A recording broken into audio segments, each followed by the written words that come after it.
it's HeySofia and welcome back to my YouTube channel. Today's video, I'm going to be showing you guys 10 dining rooms plus also giving you 5 tips to help you build yours a little bit better. So all of these designs are completely different and also incorporate all the tips that I'm going to be giving you guys. I've got Japanese themes, I've got glamorous themes, I've got family home themes. But all of them are meant to give you a little bit of an idea how you can apply the tips to different styles, so when you go back to your build and you're trying to build a dining room, you can apply the tips to whatever theme you have going in your build and how to do it. But let's get started.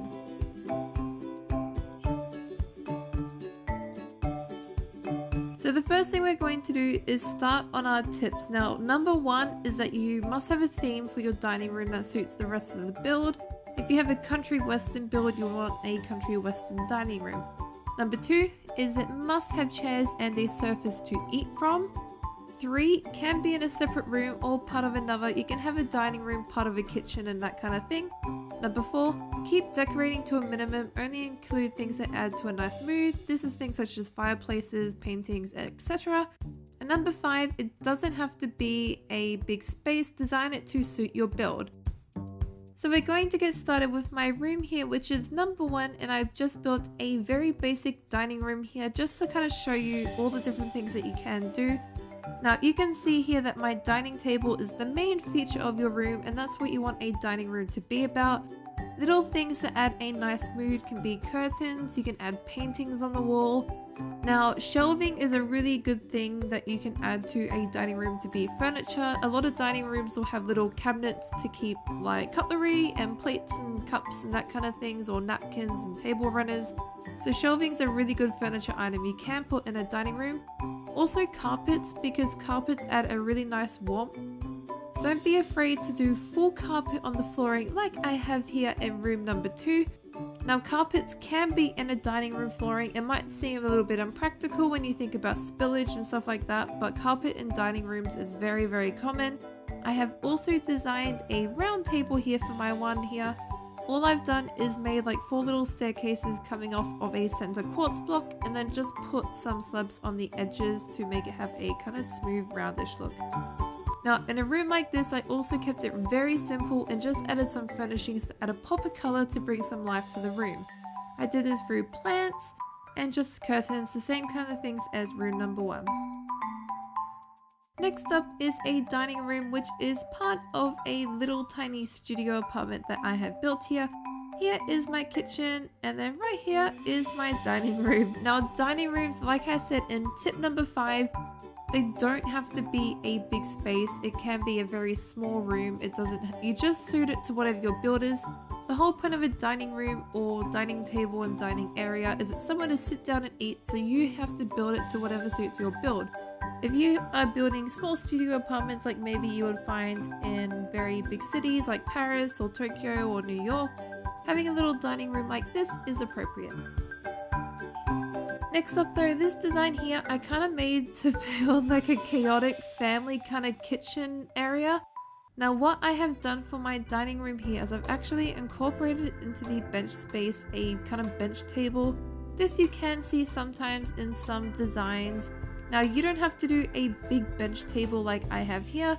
You could simply just do a overhanging breakfast bar bench and that can be your dining table. Some people really do not have a lot of space for dining tables. They don't have extra rooms for dining tables.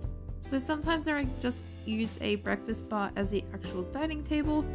It's also good anyway to have things like a breakfast bar, because if you think about busy lives, sometimes maybe parents are making breakfast in the morning or something like that.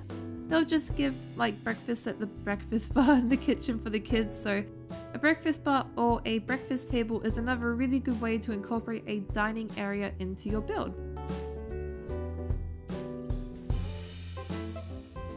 Next up though, I have done a Japanese dining area. I always do a little Japanese room in all my room designs, I really love them. Now this one here, I have gone for a traditional dining table theme where I have my small little table on the ground. This could be a kotatsu in a winter type environment. And I also have my traditional chairs. Now the thing about traditional Japanese chairs is sometimes they are just a pillow on the ground. A lot of the time though, if you do go to like hotels or restaurants or anywhere a little bit fancier, even some people's houses, the chairs will actually have a back and a base to them. It's basically like if you were to sit down on a normal chair but someone had sewn off all the legs. That's what a Japanese chair kind of looks like. And they'll just put a cushion on that, so I kind of replicated that by just doing some spruce trapdoors and some little pillows made out of little carpet. Next up though, we have this very kind of glamorous high ceiling room. I went 5 blocks high for my walls here instead of 4 compared to the others. This just gives it a really nice height. Now this is the kind of dining room you might want in a very fancy apartment building, maybe even in a mansion, anything like that, and it just adds a little bit of like glamour and fanciness. I also made a chandelier in the center here to feature over the table. I have some very simple art pieces which I made out of item frames and just simply put some of the coral blocks in there for decoration. But again, you can see even though this is a very opulent space, it is kind of showing the opulence through features like the chandelier, a few plants, some carpet and some artwork on the walls. But again, very simple, and the main feature here, like all the others, is the dining table. Now, if you have another family room house kind of design and you don't have a space, another thing you can think of aside from a breakfast bench or breakfast table kind of thing is also booth seating. Now this may be a little bit more common in older style homes, so if you're doing an older home or maybe you want something really retro and have a really nice feel, you can build a little like bench little table here against the wall, have your little table there, your little booth, and it's very cute, very cozy. I think this design is really nice for anything kind of like 1940s, 1950s. I made a really cool little checkerboard little floor there just to give it that little bit of a more retro feel as well. Up next is another kind of formal dining room. Again, this one is a bigger space, so I have a few more things in it. I have incorporated a fireplace into my dining room here. It's a little bit funny because you can see the green wall through there, but that's just because it's my other dining kitchen backing onto it. But again, you can see the furnishings really simple. I've just got some carpet underneath the table. I went a little bit fancier with my chairs using some of the dark oak trapdoors, paintings, curtains, things to make the room have a really nice, cozy and warm feel to it. That's what you kind of want to aim for with dining rooms. Now, if I really like glass dining tables, I think they're quite fancy and a lot of people do have glass dining tables. If you do want to decorate it, think about putting item frames with food in there, even putting pot plants with flowers, or you can make a tablecloth by just putting carpet on top of the glass table as well.